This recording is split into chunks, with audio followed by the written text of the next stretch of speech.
Hello student, welcome back. आज से हम एक बहुत ही इम्पोर्टेंट सीरीज स्टार्ट करेंगे जिसमें हम सब देखेंगे objective agriculture by S R Kant जो बुक आती है वो पूरी की पूरी बुक सीरीज इस सीरीज के माध्यम से कवर करेंगे। जितने ही वीडियो बनेगी एक एक सब्जेक्ट करके। अभी स्टार्टिंग में सबसे पहला जो उसमें एग्रोनॉमी दिया गया तो एग्रोनॉमी से स्टार्ट करेंगे। और इस वीडियो की खास बात क्या होगा, बहुत से लोग कहेंगे कि उसमें तो आंसर दिया गया है फिर इसमें कुछ नया क्या होगा। तो नया ये होगा कि उसमें जो ऑब्जेक्टिव क्वेश्चंस दिए गए हैं उसे हम कोशिश करेंगे डिस्क्राइब करने की, और कुछ जो डाटा हैं जो पुराने हैं उन्हें भी हम करेक्ट करने की कोशिश करेंगे। और साथ में आपको एक फ़ायदा और होगा, आप जैसे मान लीजिए लेटे हैं तो आप आराम से कान में ईयरफोन लगा के वीडियो चालू करिए। आप आराम से सोते समय लेटते समय भी पूरी बुक याद कर सकते हैं आसानी से। बहुत ही आसान भाषा में समझाऊंगा मैं। तो आप चैनल पर अगर नए हैं तो चैनल को भी सब्सक्राइब कर लीजिए और बेल आइकन दबा लीजिए जिससे आने वाली वीडियो भी आप तक आसानी से पहुंच सके। और जो भी हिंदी माध्यम के स्टूडेंट हैं उनके लिए तो वीडियो बहुत ही इम्पोर्टेंट है, क्योंकि बहुत से स्टूडेंट की दिक्कत क्या होती है, वो बुक को समझ ही नहीं पाते हैं। इतनी इम्पोर्टेंट बुक वो सिर्फ इंग्लिश की वजह से पढ़ने से चूक जाते हैं। तो ये भी समस्या उनकी दूर हो जाएगी। तो चलिए वीडियो को शुरू करते हैं। वीडियो को पूरा देखिएगा और अच्छी लगे तो लाइक जरूर करिएगा। चलिए, जो फर्स्ट क्वेश्चन है, which of the following crop has the highest cultivated area in the world, यानी कि निम्नलिखित में से कौन सी फसल है जो हाईएस्ट कल्टीवेटेड एरिया यानी कि सबसे ज्यादा कल्टीवेटेड एरिया पूरे विश्व में किस फसल की है, यानी कि सबसे ज्यादा क्षेत्र में कौन सी फसल उगाई जाती है। इन दिए गए 4 विकल्पों में से आपको बताना है। तो इसका जो राइट आंसर है वो है व्हीट है। राइस जो है वो इंडिया में हाईएस्ट कल्टीवेटेड क्रॉप है, लेकिन अगर वर्ल्ड की बात करेंगे तो उसका आंसर क्या होगा, व्हीट होगा, यानी कि गेहूं होगा। ठीक है, ये कंफ्यूजन बहुत बार आपको कई बार ये क्वेश्चन पूछा जाता है, आपके एग्जाम्स में पूछा जाता है और आप व्हीट राइस में कंफ्यूज रहते हैं। तो इसे अच्छे से क्लियर करिए। विश्व की अगर बात होगी तो गेहूं होगा, और अगर इंडिया की बात होगी तो धान होगा, राइस होगा। ठीक है, राइस इज, नेक्स्ट क्वेश्चन है, राइस इज ओरिजिनेटेड इन, यानी कि धान का जन्म स्थान कहाँ है। ठीक है, तो इसका आंसर क्या है, इंडो बर्मा क्षेत्र। ठीक है, इंडो बर्मा इसका जन्म स्थान है। नेक्स्ट क्वेश्चन पर चलते हैं। India has the largest area in rice cultivation in the world which is about, यानी कि जो भारत में अगर देखा जाए तो सबसे ज्यादा एरिया राइस का है। जैसे मान लीजिए विश्व के जितने भी देश हैं, कुल मानते हैं 213 देश हैं, तो सबसे ज्यादा धान कहाँ उगाया जाता है, इंडिया में। ठीक है, तो इंडिया में अगर हम मिलियन हेक्टेयर की दृष्टि से देखें तो वो कितना है ये आपको बताना है। क्लियर है, India has the largest area in rice cultivation in the world which is about, देखिए अगर बुक में देखेंगे तो आपका आंसर दिया गया है 36 मिलियन हेक्टेयर, बट अगर आप करंट डाटा देखेंगे, ठीक है, एग्रीकल्चर मिनिस्ट्री की करंट डाटा अगर वेबसाइट खोल के देखेंगे तो वो क्या है 43.86 मिलियन हेक्टेयर, ये चेंज हो चुका है। तो इसी तरीके से मैं बहुत सारे क्वेश्चन को अच्छे से क्लियर कराऊंगा जो कि बुक में अपडेट नहीं हुआ किसी भी कारण से। तो देखिए, जब भी कोई आप एग्जाम देने जाइए जहाँ जहाँ पर ऐसे डाटा पूछे जाते हैं, जैसे अभी कितना प्रोडक्शन है, अभी कितना प्रोडक्टिविटी है, तो लेटेस्ट डाटा ही देखकर जाना चाहिए। ठीक है, तो अभी का डाटा क्या है 43.86, यानी कि लगभग 44 मिलियन हेक्टेयर। क्लियर है, next question, productivity of rice is highest, यानी कि जो धान की उत्पादकता है, प्रोडक्टिविटी किसे कहते हैं, कि जैसे मान लीजिए ये 1 हेक्टेयर लैंड है और ये दूसरा 1 हेक्टेयर लैंड है। ठीक है, इसमें मानते हैं कि 10 कुंटल पैदा होता है और इसमें 15 कुंटल, तो प्रोडक्टिविटी किसकी ज़्यादा हुई, इस 15 कुंटल की। या फिर एक एग्जाम्पल से और समझेंगे तो और अच्छे से क्लियर होगा। ठीक है, वो क्या है, जैसे मान लीजिए ये बिहार है, ठीक है, और ये क्या है, पंजाब है। और बिहार में 10 हेक्टेयर जमीन पर 100 कुंटल पैदा होता है, ठीक है, 100 कुंटल पैदा होता है, मानते हैं एग्जाम्पल। और पंजाब में 2 हेक्टेयर जमीन पर 40 कुंटल पैदा होता है, ठीक है, 40 कुंटल पैदा होता है। डिफरेंस समझिएगा बहुत ध्यान से। अगर यहाँ पर पूछा जाए कि किस राज्य की उत्पादन क्षमता, यानी कि उत्पादन सबसे ज्यादा कहाँ हो रहा है इन दोनों राज्यों में, तो क्या होगा? बिहार, क्योंकि यहाँ पर उत्पादन कितना 100 कुंटल है और पंजाब में कितना है 40 कुंटल, तो उत्पादन क्या है? बिहार का ज्यादा है। लेकिन अगर पूछा जाए उत्पादकता किसकी ज्यादा है, तो उसका आंसर क्या होगा? पंजाब। कारण क्या है कि पर यूनिट एरिया, यानी कि अगर एक फिक्स यूनिट एरिया निर्धारित करें, यानी कि अगर प्रति हेक्टेयर उपज देखें तो बिहार कितना होगा? 10 कुंटल प्रति हेक्टेयर, क्योंकि 10 हेक्टेयर में 100 कुंटल है। और पंजाब का कितना है? 20 कुंटल पर हेक्टेयर, ठीक है। तो प्रोडक्टिविटी, उत्पादकता किसकी ज्यादा हो गई? पंजाब की। और उत्पादन किसका ज्यादा है? बिहार का। ये डिफरेंस होता है उत्पादन और उत्पादकता में, ठीक है। अगर वीडियो अच्छी लगी तो लाइक जरूर कर दीजिए। देखिए अगला question, the genus Oryza includes. देखिए जब भी हम द्विनाम पद्धति में किसी भी फसल या फिर जीव का वैज्ञानिक नाम देखते हैं तो दो चीजों में बांटा जाता है। एक होता है जीनस और दूसरा क्या होता है? स्पीसीज, ठीक है। यानी कि जैसे अगर ह्यूमन की बात करें तो उसका जो साइंटिफिक नेम क्या होता है? होमो सैपियंस, ठीक है। तो ये जो पहला होता है वो क्या होता है? जीनस, और दूसरा क्या होता है? स्पीसीज, ठीक है। तो यहाँ पर क्या कह रहा है क्वेश्चन में? द जीनस ओराइजा, यानी कि जो धान का वैज्ञानिक नाम क्या होता है? ओराइजा सटाइवा, ठीक है। तो इस ओराइजा जीनस में कितनी स्पीसीज आती हैं, ठीक है। जैसे ओराइजा सटाइवा, जवैनिका हो गया, जपोनिका हो गया, ठीक है। इस तरीके से कुल कितने स्पीसीज हैं? तो उसका आंसर क्या होगा? 24। क्लियर है?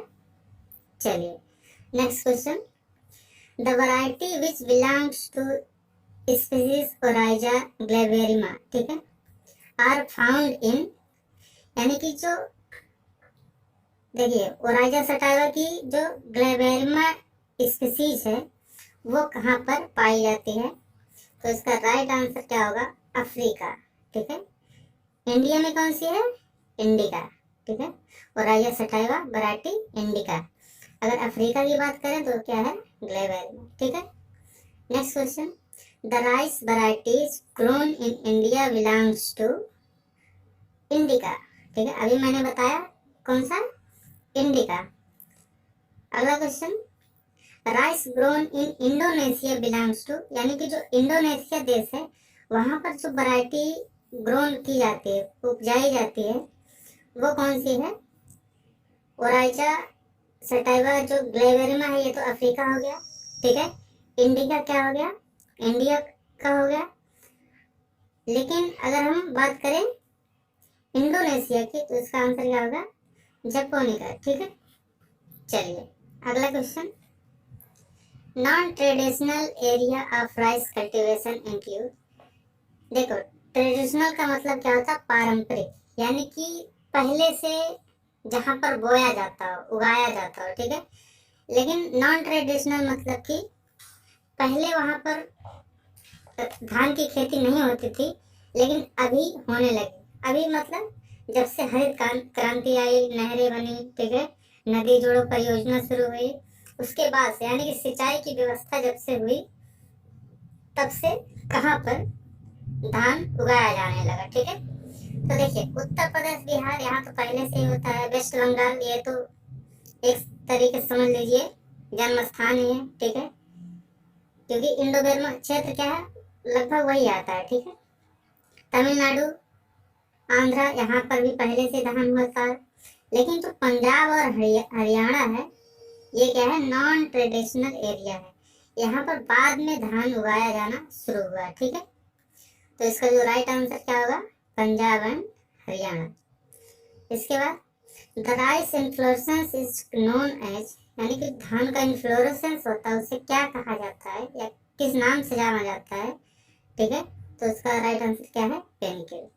क्लियर। चलिए अगला क्वेश्चन है, the dehulled rice grain is known as.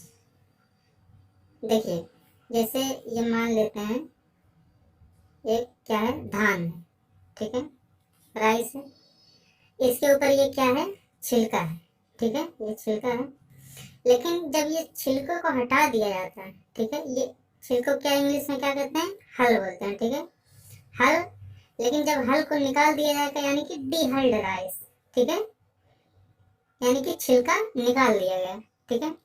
अब देखिए छिलका निकालने के बाद भी जो चावल मिलता है हमें, उसके ऊपर भी एक लेयर होती है, ठीक है, जिसे पॉलिशर में डालकर उसे निकाल दिया जाता है, यानी कि पॉलिश उसका किया जाता है, और फिर उसके बाद क्या होता है, राइस व्हाइट हो जाता है, ठीक है।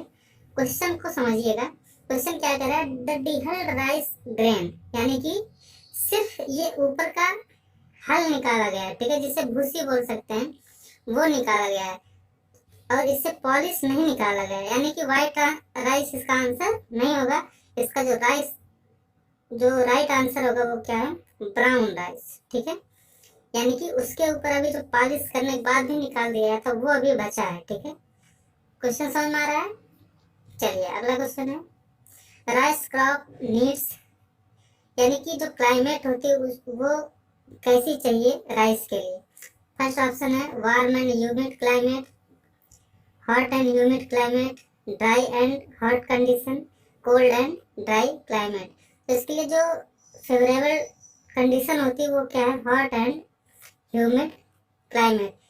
देखिए टेम्परेचर 21 से 37 डिग्री सेल्सियस इसके लिए रिक्वायर्ड होता है, और जो रिलेटिव ह्यूमिडिटी बहुत ही हाई चाहिए इसके लिए, ठीक है, यानी कि टेम्परेचर भी ज़्यादा होना चाहिए और ह्यूमिडिटी भी ज़्यादा होनी चाहिए, यानी कि आंसर क्या होगा, hot and humid climate. Next question, for ripening of rice temperature should lie between, यानी कि धान की फसल को पकने के लिए जो तापमान की जरूरत होती है धान के लिए वो कितना चाहिए, ठीक है। देखिए 21 से 37 क्या है, ये ऑप्टिमम टेम्परेचर है, यानी कि एवरेज टेम्परेचर है, इसके बीच में टेम्परेचर रहता है तभी धान की फसल अच्छी होती है, ठीक है। लेकिन जब स्पेसिफिक पूछा जा रहा है कि धान को पकने के लिए, तो उस समय टेम्परेचर क्या होता है, 20 से 25 डिग्री सेंटीग्रेड, अगर इस बीच में रहता है तो धान की फसल अच्छी होती है। क्लियर है। चलिए अगला क्वेश्चन है,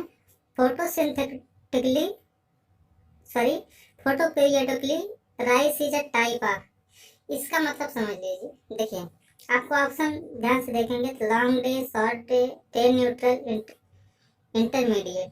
देखिए फोटोपीरियडिकली मतलब क्या होता है कि जब कोई फसल फ्लावरिंग से लेकर पकने तक जो पीरियड होता है उसमें जो दिन की लंबाई होती है, डे लेंथ होता है, वो कम होता है या ज़्यादा। एक मैं और एग्जांपल से समझाता हूँ। जैसे मानिए जो धान की फसल है, ठीक है, वो जब पकना शुरू करती है, ठीक है, तो उस समय जो दिन होता है वो छोटा होता है रात की अपेक्षा या बड़ा होता है, ठीक है। अगर छोटा होगा तो शॉर्ट डे प्लांट, अगर बड़ा होगा दिन तो लॉन्ग डे प्लांट, अगर दिन और रात की लंबाई बराबर हो तो डे न्यूट्रल प्लांट, ठीक है। इस तरीके से आप समझिए, ठीक है। तो अगर हम धान के केस में जाएं तो जो धान की फसल तैयार होती है कब तैयार होती है, जब ठंडी आ जाती है। तो बस कॉमन सेंस में बता रहा हूँ, आप अगर ध्यान देंगे तो ठंडी के समय में जो दिन की लंबाई होती है वो कम होती है, ठीक है, ये आपको सबको पता है। यानी कि क्या हो गया, दिन की लंबाई कम है, यानी कि शॉर्ट डे। क्लियर है। तो इसका जो आंसर क्या होगा, शॉर्ट डे प्लांट है, ठीक है। आज से आप शायद किसी भी अगर फसल का पूछे तो आप अगर कभी नहीं पढ़े होंगे, बस ये ध्यान में रखिएगा पकने के समय जो है दिन की लंबाई क्या है।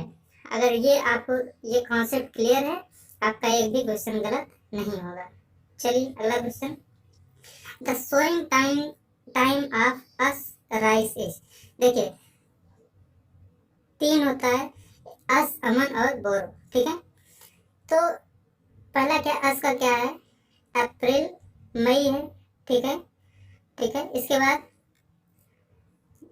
जून जुलाई, जून जुलाई अमन का, ठीक है, और बोरो का नवंबर दिसंबर, ठीक है। लेकिन अगर ऑप्शन को देखेंगे तो अप्रैल मई नहीं है, तो इसके नजदीक सबसे ऑप्शन कौन सा है, तो क्या है, मई जून, ठीक है। तो ये करेक्ट आंसर होगा। बहुत ध्यान से देखिएगा, अप्रैल से लेकर जुलाई तक 4 महीने लगातार है, अप्रैल मई जून जुलाई। मैं कॉन्सेप्ट क्लियर करा रहा हूँ, ठीक है। अप्रैल से लेकर जुलाई तक 4 महीने लगातार हैं, जिसमें 2 टाइप का कवर हो रहा है, अस और अमन, ठीक है। उसके बाद 3 महीने का गैप है, जुलाई के बाद अगस्त सितंबर और अक्टूबर, 3 महीने का गैप है। फिर नेक्स्ट आ जाता है आपका बोरो, ठीक है, जिसे नवंबर दिसंबर में उसकी बुआई की जाती है, ठीक है। तो the sowing time of aus क्या हो गया, अप्रैल मई, लेकिन ऑप्शन के हिसाब से मई जून। उसके बाद अगला अमन जून जुलाई और बोरो नवंबर दिसंबर, ठीक है। नेक्स्ट क्वेश्चन है, द सोइंग टाइम ऑफ बोरो या डलुआ राइस भी इसे बोलते हैं, इसका बोने का समय क्या है, आपको पता चल गया है, नवंबर दिसंबर, ठीक है। Next question, the optimum pH of soil for rice cultivation varies range, ठीक है।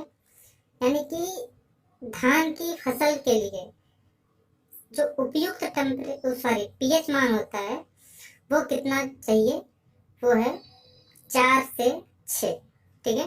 4 से 6 के बीच में अगर रहेगा तो धान की फसल अच्छी होगी। यानी कि धान की फसल के लिए कैसी मृदा चाहिए, अम्लीय मृदा चाहिए, ठीक है, अम्लीय मृदा, एसिडिक नेचर सॉइल, ठीक है।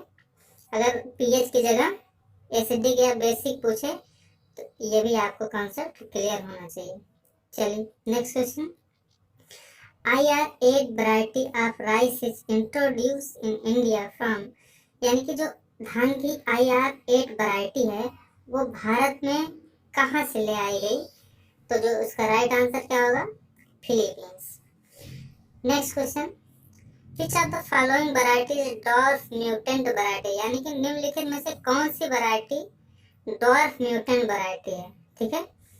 तो इसमें से जो जगन्नाथ है वो क्या है, डॉर्फ म्यूटेंट वैरायटी है, क्लियर है। Next question, the seed rate of rice cultivation in broadcasting and drilling method respectively should be, यानी कि जो धान की बीज दर है ब्रॉडकास्टिंग यानी कि छिटकाव विधि में और ड्रिलिंग मेथड में, ठीक है, वो कितना है। तो पहला ऑप्शन है 100 केजी और 60 केजी, दूसरा 60 केजी और 100 केजी, तीसरा 45 केजी और 100 केजी, चौथा 100 केजी और 45 केजी। देखिए छिटकाव विधि में हमेशा जो बीज दर होती है वो ज़्यादा होती है, और सबसे पहले क्या बताना है आपको, छिटकाव बताना है, यानी कि ब्रॉडकास्टिंग पहले। तो इसका मतलब क्या हुआ कि सी ऑप्शन और बी ऑप्शन ये तो होगा ही नहीं, क्योंकि इसमें पहले कम वाला दिया गया है, तो ये दोनों हट गया। अब बचा 100 और 60, 100 और 45, तो इन दोनों में से आपको चूज करना है। तो ड्रिलिंग मेथड में कितना लगता है, 60 केजी, तो इसका जो राइट आंसर क्या होगा, 100 और 60 केजी। इस तरीके से आप एलिमिनेट करके, यानी कि ऑप्शन को हटाकर भी अगर आपको क्वेश्चन नहीं आ रहा है, कॉमन सेंस से भी कुछ क्वेश्चन सॉल्व कर सकते हैं। चलिए, for transplanting 1 hectare area of rice, how much area is sufficient for nursery raising, यानी कि 1 हेक्टेयर आपको अगर धान की ट्रांसप्लांटिंग करनी है तो उसके लिए जो नर्सरी की कितनी आवश्यकता होगी, यानी कि कितने क्षेत्र में अगर आप नर्सरी उगाएं तो 1 हेक्टेयर खेत के लिए पूरा पर्याप्त होगा। एक कॉन्सेप्ट याद रखिएगा कि 1/10 यानी कि 1/10 भाग हमेशा नर्सरी की जरूरत होती है। आप कितना भी उगा लें उसका 1/10 भाग। तो अगर आपको पता हो कि 1 हेक्टेयर में कितना मीटर स्क्वायर होता है, कितना होता है 10,000 मीटर स्क्वायर, तो 10,000 मीटर को 1/10 से भाग देंगे, यानी कि 10 से भाग दे देंगे, तो ये 1 0 इससे कट जाएगा, कितना बचेगा 1000 मीटर स्क्वायर। तो इसका राइट आंसर क्या होगा, 1000 मीटर स्क्वायर। अगर इस तरीके से आप पढ़ेंगे तो आपको कभी नहीं भूलेगा, इसमें कुछ याद नहीं करना, बस आपको एक कॉन्सेप्ट पता चल गया कि 1/10 यानी कि 1/10 लाख की जरूरत होती है। अब आपको कुछ भी पूछे, 1 हेक्टेयर पूछे, 10 हेक्टेयर पूछे, 20 हेक्टेयर पूछे, 100 हेक्टेयर पूछे, आप उसमें 10 से भाग देंगे, आपका आंसर आपके सामने होगा। ठीक है, चलिए अगला क्वेश्चन है, dapog method of raising nursery of rice has been introduced in India from, यानी कि जो dapog method of raising nursery है, यानी कि धान की नर्सरी तैयार करने का जो डेपोग मेथड है वो भारत में कहाँ से ले आया गया है? राइट आंसर क्या है? फिलीपींस। ठीक है, ये फिलीपींस से मेथड लाया गया जिसमें 11 से 14 दिन में नर्सरी तैयार हो जाती है। ठीक है, next question, in wait method of nursery raising of rice seedling would be ready for, यानी कि देखो जो गांव में नर्सरी आप तैयार करते होंगे, ध्यान अगर होगा आपको, तो क्या किया जाता है, खेत में पानी भर दिया जाता है। ठीक है, और पटेला लगाकर फिर उसके ऊपर नर्सरी यानी कि धान को छिटक दिया जाता है। ठीक है, वेट मतलब गीला। ठीक है, तो जो गांव में नर्सरी जनरली तैयार की जाती है वही होता है वेट मेथड। ठीक है, तो उसमें कितने दिन में नर्सरी ट्रांसप्लांटिंग के लिए तैयार हो जाती है?